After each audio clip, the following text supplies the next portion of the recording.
Hello दोस्तों, कैसे हैं आप लोग। आशा करते हैं आप लोग बहुत ही बढ़िया होंगे और अच्छे से पढ़ाई कर रहे होंगे। तो दोस्तों आज हम आपके लिए लेकर आए हैं चैप्टर नंबर 5 जीवन की मौलिक इकाई। दोस्तों याद रखना, यहाँ से अपन लोग क्या स्टार्ट करने वाले हैं। यहाँ से अपन लोग बायोलॉजी पर आ गए हैं दोस्तों। किस में आ गए हैं? बायोलॉजी पे आ गए हैं दोस्तों। याद रखना केमिस्ट्री अपन लोगों ने पूरी पढ़ ली है दोस्तों। आशा करते हैं आपको हमारे साथ केमिस्ट्री पढ़ने में बहुत ही मजा आया होगा दोस्तों। जिसने केमिस्ट्री की वीडियो नहीं देखी है तो याद रखना पूरी की पूरी प्लेलिस्ट मैंने बना दी है। अगर आपको वन शॉट चाहिए तो वन शॉट भी मिल जाएंगे, जिसमें एक ही वीडियो में पूरा का पूरा चैप्टर कवर हो जाता है दोस्तों। याद रखना तो आप कवर कर सकते हैं केमिस्ट्री। यहाँ से अपन लोग बायो पढ़ने वाले हैं दोस्तों। याद रखना इसके बाद अपन फिजिक्स पढ़ेंगे और आपका जो मैंने वादा किया था सिलेबस आपको टाइम टू टाइम मैं आपको कंप्लीट करा दूंगा। तो याद रखना आपको कहीं और जाने की जरूरत नहीं है, मेरे साथ बने रहिए दोस्तों। याद रखना बहुत ही यहाँ पे इंपॉर्टेंट क्लासेस चल रही हैं और आपको बहुत ही मजा आएगा दोस्तों। याद रखना मैं आपको बता देता हूँ कि अपन लोग जीवन की मौलिक इकाई बेसिकली इसमें सेल के बारे में पढ़ते हैं। सेल क्या चीज़ है क्या नहीं है इसके बारे में अपन लोग इस चैप्टर में पढ़ते हैं दोस्तों, जीवन की मौलिक इकाई में।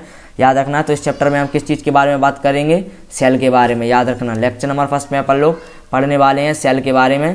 तो याद रखना सेल क्या होता है दोस्तों, क्या नहीं होता है इसके बारे में भी अपन लोग बात कर लेते हैं। सेल क्या चीज़ है क्या नहीं है, डिस्कवरी ऑफ सेल। याद रखना दोस्तों इस लेक्चर में और पूरी की पूरी बायो में मैं आपको ऐसे पढ़ाने वाला हूँ। टोटली हिंदी में पढ़ोगे दोस्तों, आपको बहुत ज़्यादा दिक्कत हो जाएगी अगर आपको किसी भी आगे जाके कॉम्पिटिशन लेवल की तैयारी करनी है बायो से रिलेटेड। और दोस्तों याद रखना, देखिए मैंने आपका बैकग्राउंड भी पूरा का पूरा चेंज कर दिया है। क्योंकि बायो में जब तक फील नहीं आएगा दोस्तों, जब तक मज़ा नहीं आएगा। जब तो मैंने आपको दोस्तों कुछ एनिमेशन भी मैं आपके लिए लेकर आया हूँ कि मज़ा आए दोस्तों, आपको पढ़ने में भी मजा आए और यहाँ पे पढ़ाने में भी मजा आए दोस्तों। तो चलिए अपन लोग साथ मिलकर कुछ बड़ी अचीवमेंट करते हैं, कुछ बढ़िया करते हैं दोस्तों। तो पहले ही टॉपिक से यहाँ पे हो जाता है सेल क्या चीज़ है दोस्तों। याद रखना सेल क्या है? सेल क्या है? It is the fundamental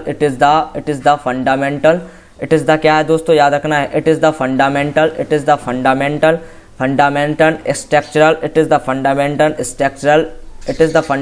structural and function. It is the fundamental structural and function unit of all living organism. याद रखना all living organism क्या है दोस्तों? all living organism। याद रखना क्या है? It is the fundamental structure and function unit of all living organism। Hindi में भी मैं आपको बता देता हूँ कोशिका जीवों की क्या है दोस्तों। याद रखना हिंदी में भी लिख देता हूँ कोशिका जीवों की क्रियात्मक क्या है दोस्तों? क्रियात्मक कोशिका जीवों की क्रियात्मक एवं क्या है दोस्तों? संरचनात्मक इकाई है दोस्तों। क्या है दोस्तों? क्रियात्मक एवं क्या है दोस्तों? संरचनात्मक इकाई है दोस्तों। याद रखना क्या है? कोशिका जीवों की क्रियात्मक एवं संरचनात्मक क्या है दोस्तों? इकाई है। ये बहुत इंपॉर्टेंट है दोस्तों। मतलब इसका मतलब क्या हो जाता है? कोशिका जीवों की क्रियात्मक मतलब पूरे के पूरे फंक्शन करती है दोस्तों, एवं उनका क्या करती है दोस्तों? संरचना भी आपकी बनाती है, स्ट्रक्चर भी आपका बनाता है, स्ट्रक्चर भी आपको सपोर्ट देती है दोस्तों। स्ट्रक्चर भी क्या करती है दोस्तों? आपको सपोर्ट देती है। याद रखना दोस्तों क्या करती है? आपके शरीर की फंडामेंटल स्ट्रक्चर एंड फंक्शन दोनों का काम क्या कौन करती है दोस्तों? सेल करती है। आशा करते हैं आपको समझ में आ गया होगा सेल क्या है दोस्तों। एक बार फिर से आपको बता देता हूँ it is the fundamental structure and क्या है दोस्तों? Function unit of all living organism. जितने भी लिविंग ऑर्गेनिज्म है दोस्तों इसकी क्या है? Fundamental and structural and functional unit है दोस्तों। याद रखना। और हिंदी में मैं आपको बता देता हूँ कोशिका जीवों की क्रियात्मक एवं क्या है दोस्तों? संरचनात्मक इकाई है। क्या है दोस्तों? क्रियात्मक एवं संरचनात्मक इकाई है। याद रखना दोस्तों क्रियात्मक एवं संरचनात्मक इकाई कौन है? सेल है। अपन लोग ये पढ़ लेते हैं सेल की डिस्कवरी किसने की थी। तो याद रखना दोस्तों यहाँ पे 2 साइंटिस्ट का नाम आ जाता है। सबसे पहले नाम आ जाता है दोस्तों किसका? सबसे पहले किसका नाम आ जाता है? रॉबर्ट हुक का। किसका नाम आ जाता है दोस्तों? रॉबर्ट हुक का।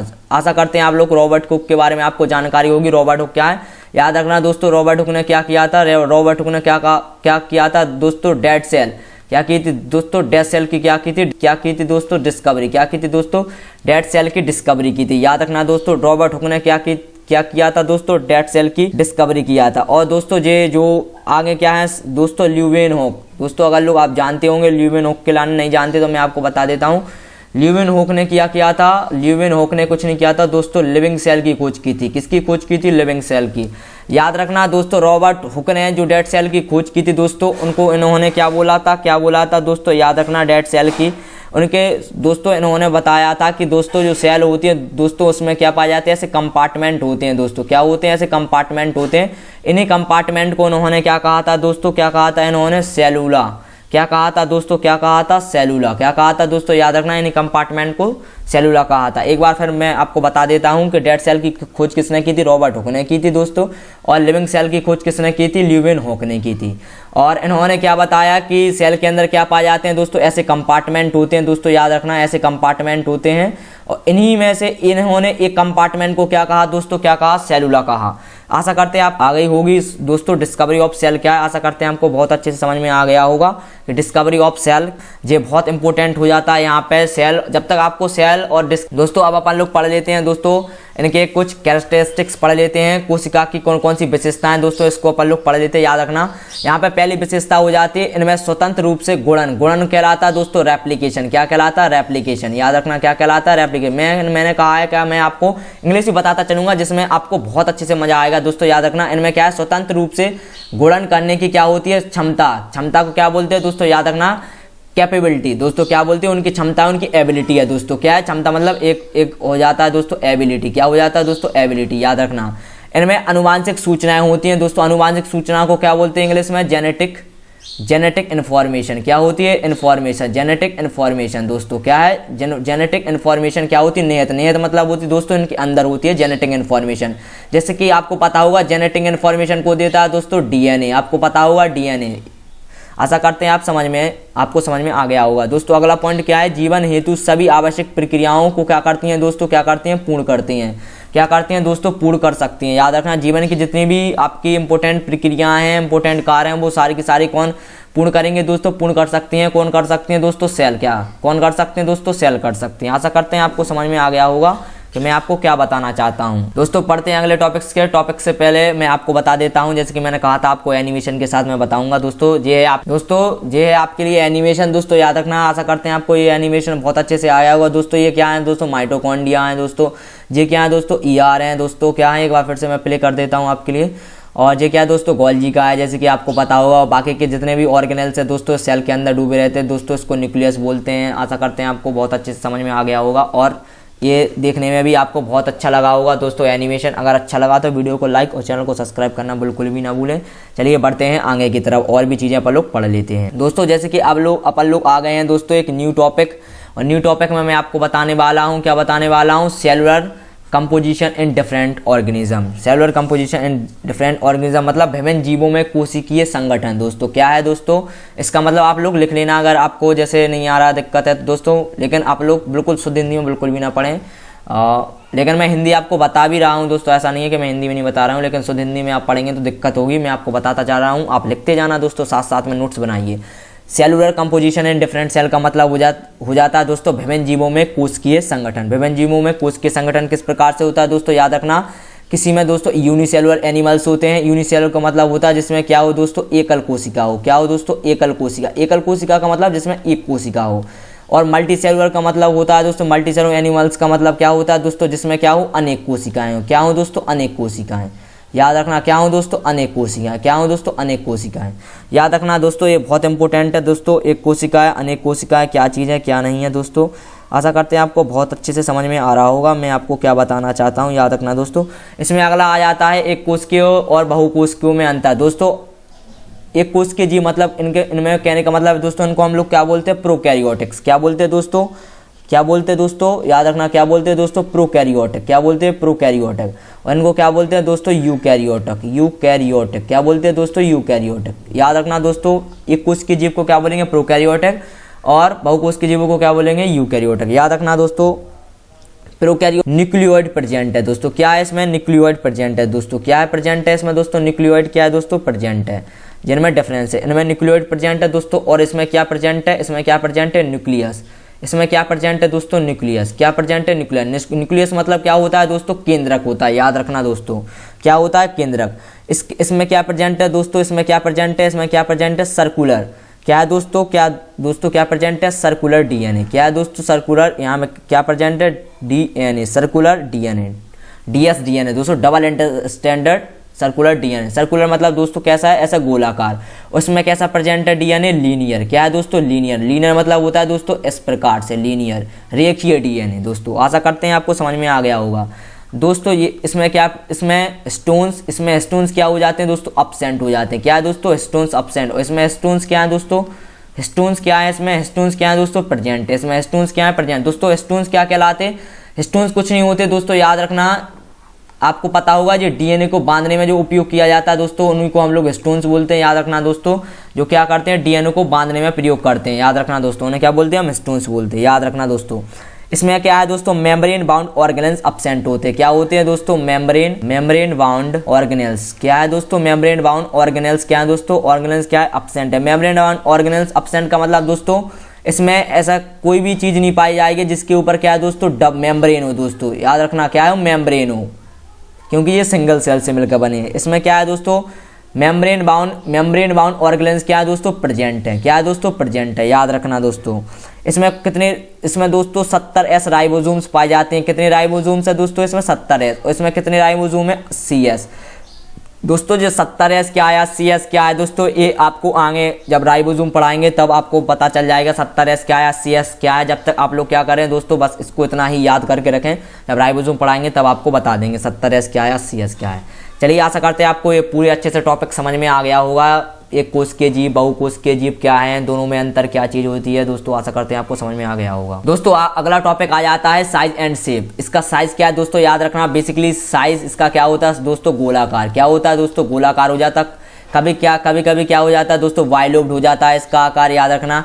इसका जो साइज है दोस्तों, भौसिक आकार का हो जाता है, गोलाकार है दोस्तों, बेलनाकार है दोस्तों, अलग अलग प्रकार से है दोस्तों, याद रखना, बेलनाकार है, गोलाकार है, वाइलोब्ड है, बहुत सारे आकार के इसमें प्रेजेंट होते हैं दोस्तों। आपको बस इतना ही लिखना है कि ये गोलाकार होते हैं, कभी कभी क्या हो जाते हैं, बहुभुजीय हो जाते हैं, कभी कभी इनका आकार निश्चित नहीं होता, याद रखना दोस्तों, ठीक है, याद रखना, नलिकाकार हो जाते हैं, स्तंभीयकार हो जाते हैं, याद रखना।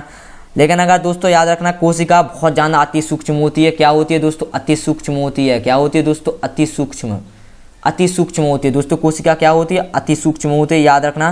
जैसे नग्न आंखों से देखना क्या है दोस्तों, असंभव है। प्रायः इसका व्यास दोस्तों कितना होता है, ये इंपोर्टेंट है दोस्तों, 0.5 से लेके 20 μm दोस्तों, ये है इसका व्यास। क्या है दोस्तों, ये व्यास है, याद रखना, ये क्या है दोस्तों, इसका व्यास, इसका डायमीटर है दोस्तों, याद रखना, बहुत इंपॉर्टेंट है दोस्तों। और ये आरबीसी के इसमें आकार की बात करी जाए दोस्तों, या इंपॉर्टेंट है। आरबीसी क्या है दोस्तों, द्विउत्तल, इसको क्या बोलते हैं दोस्तों, वाइलोब्ड बोलते हैं, याद रखना, वाइलोब्ड इसका आकार होता है। कैसा होता है दोस्तों, वाइलोब्ड। क्या होता है दोस्तों, वाइलोब्ड इसका आकार हो जाता है, याद रखना दोस्तों, क्या हो जाता है, वाइलोब्ड। समझा देता हूँ सेल थ्योरी के बारे में। सेल थ्योरी क्या चीज़ है दोस्तों, सेल थ्योरी क्या है, याद रखना दोस्तों। सेल थ्योरी किसने, सेल थ्योरी दोस्तों 2 साइंटिस्ट थे जिन्होंने सेल थ्योरी के बारे में बताया था। उनका नाम था स्लाइडेन। क्या था दोस्तों, याद रखना, क्या नाम था दोस्तों, ये इंपोर्टेंट है दोस्तों, स्लाइडेन एवं स्वान दोस्तों। स्लाइडेन एवं स्वान ने ही क्या दी थी दोस्तों, सेल थ्योरी दी थी। स्लाइडेन एवं स्वान ने क्या दी थी दोस्तों, सेल थ्योरी दी थी। इन्होंने क्या कहा था दोस्तों, याद रखना, इन्होंने क्या कहा था, इन्होंने कहा था सभी पौधे एवं जंतु कोशिकाओं से बने और कोशिका जीवन की मूलभूत इकाई है दोस्तों, याद रखना। इन्होंने क्या कहा था, मैं यहाँ पे लिख देता हूँ। इन्होंने कहा था सभी पौधे, क्या है दोस्तों, सभी पौधे दोस्तों, क्या है, सभी पौधे तथा जंतु, सभी पौधे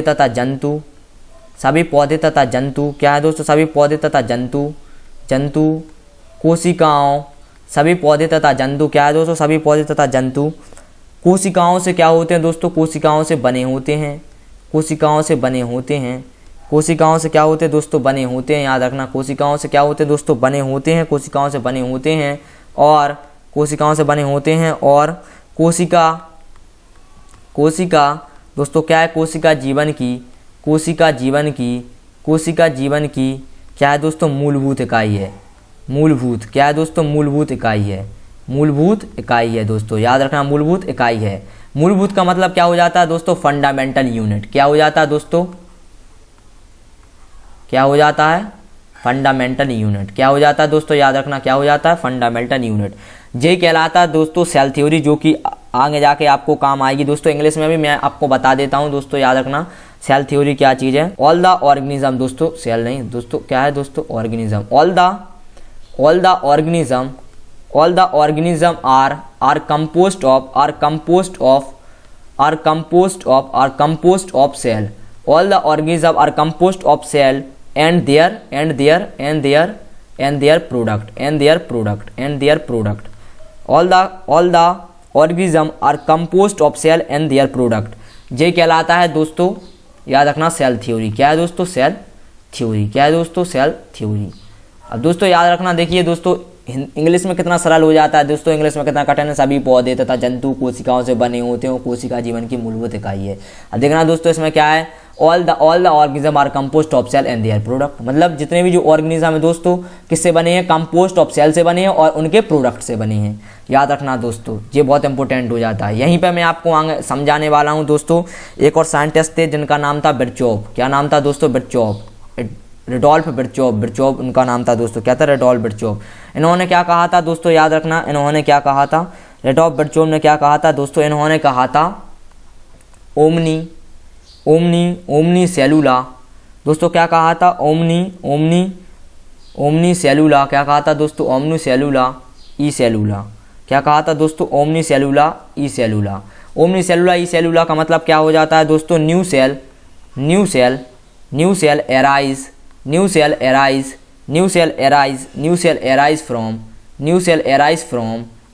arise from pre-existing cell। क्या है दोस्तों? Pre existing cell. New cell arise from pre-existing cell। दोस्तों इसका मतलब क्या हो जाता है? ओमनी सेलुला ई सेलुला का मतलब है new cell arise pre-existing cell, मतलब कि जो नई सेल बनती है वो दोस्तों किससे बनती है? पुरानी ही सेल से मिलकर बनती है। इसका ये मतलब दोस्तों, आशा करते हैं आपको समझ में आ गया होगा शेप एंड साइज के बारे में, और ये सेल थ्योरी क्या है दोस्तों, और रेडोल्फ बिरचॉफ ने क्या कहा था दोस्तों, याद रखना बहुत इंपॉर्टेंट है। बढ़ते हैं आगे की तरफ दोस्तों। आगे आ जाता है कोशिका सेल। इसका दोस्तों बाह्य आवरण मतलब आउटर मेम्ब्रेन। आपको इस सेल में कैसे पढ़ना है इसमें ये बताया गया है। आउटर मेम्ब्रेन जीव द्रव दोस्तों क्या कहलाता है? प्रोटोप्लाज्म। कोशिकांग क्या कहलाता है दोस्तों? Cell organelles. क्या कहलाता है? Cell organelles. क्या कहलाता है दोस्तों? Cell organelles. इसमें आप बाह्य आवरण के बारे में पढ़ेंगे दोस्तों। बाह्य आवरण कौन कौन सी हो जाती हैं? जैसे कि हो गई दोस्तों प्लाज्मा मेम्ब्रेन। क्या हो गई? प्लाज्मा मेम्ब्रेन हो गई दोस्तों। प्लाज्मा मेम्ब्रेन को बोलते हैं सर दोस्तों कोशिका झिल्ली। और एक हो जाती है दोस्तों सेल वॉल। क्या हो जाती है दोस्तों? सेल वॉल, कोशिका भित्ति हो जाती है। अब दोस्तों प्रोटोप्लाज्म के बारे में आप जानकारी लेंगे दोस्तों। याद रखना प्रोटोप्लाज्म में दो टाइप्स के हो जाते हैं। एक हो जाता है दोस्तों साइटोप्लाज्म हो जाता है दोस्तों साइटोप्लाज्म। एक हो जाता है दोस्तों न्यूक्लियोप्लाज्म। क्या हो जाता है? न्यूक्लियोप्लाज्म। क्या हो जाता है? एक हो जाता है साइटोप्लाज्म, एक हो जाता है न्यूक्लियोप्लाज्म।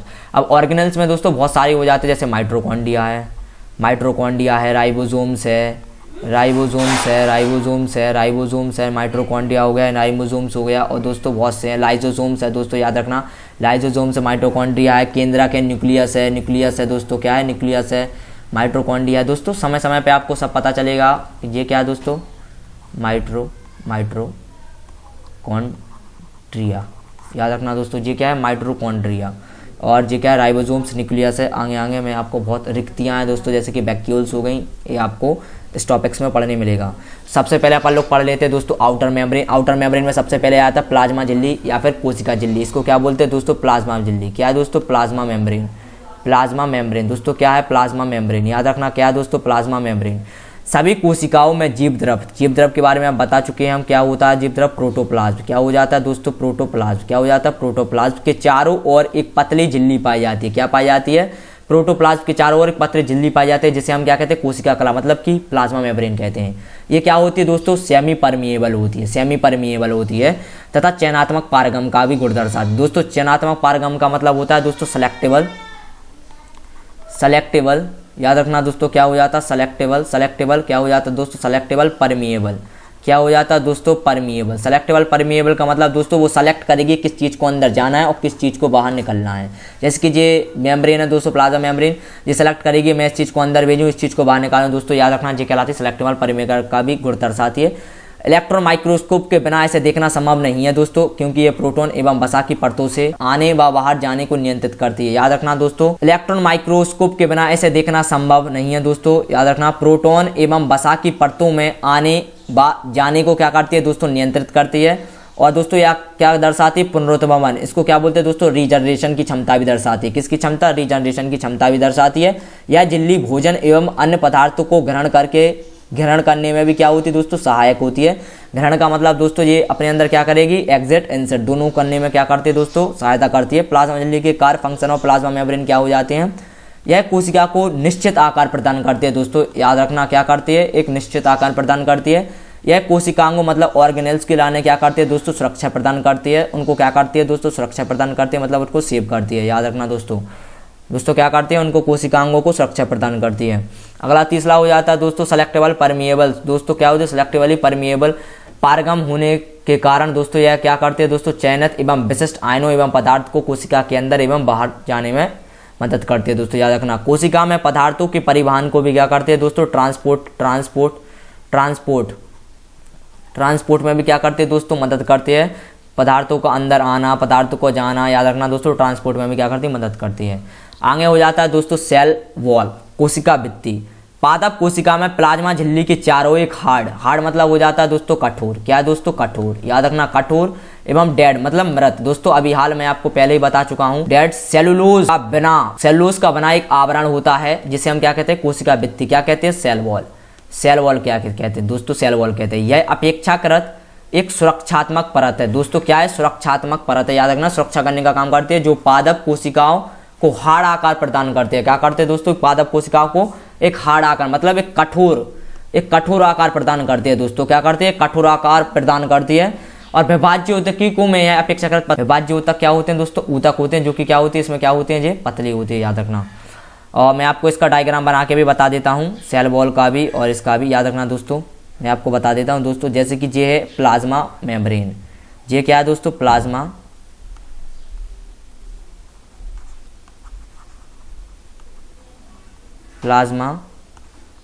ये क्या है दोस्तों, प्लाज्मा मेम्ब्रेन।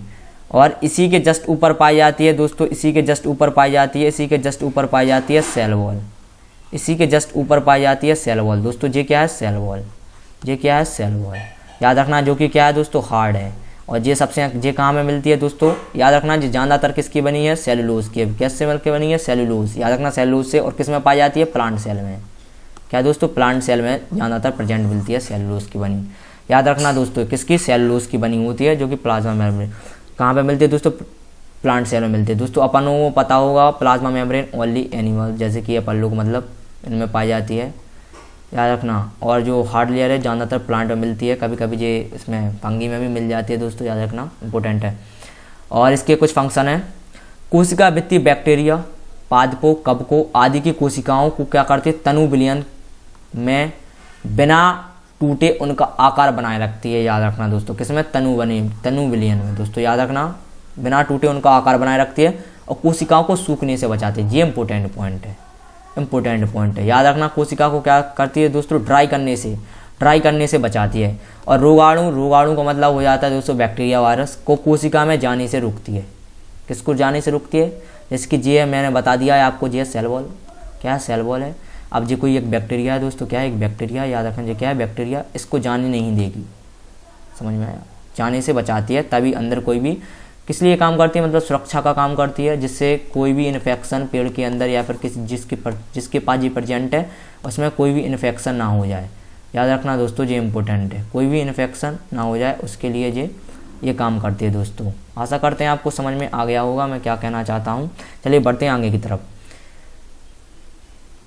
दोस्तों आज के लिए बस इतना ही। याद रखना, थैंक यू। और बस एक चीज़ करके रखना दोस्तों, क्या करके रखना है, वो है सब्सक्राइब ना हो दोस्तों, क्योंकि और आपको पता होगा बगल में आपकी एक घंटी बनी होगी दोस्तों, ऐसे करके एक घंटी बनी होती है जिसको आपको प्रेस करके रखना है, क्योंकि अगला जब भी वीडियो आएगी दोस्तों आपके पास नोटिफिकेशन तुरंत पहुंच जाएगा। और ये भी बताना दोस्तों, कमेंट जरूर करना, कमेंट कर में आप बताना कि आपको कैसा लगा फर्स्ट लेक्चर, मज़ा आया नहीं आया, आपको कैसे पढ़ाना चाहिए, थोड़ी बहुत हमें भी सलाह दीजिएगा दोस्तों कि भैया आप ऐसे पढ़ाइए, सर आप ऐसे पढ़ाइए। समझ में आया दोस्तों। Bye bye, take.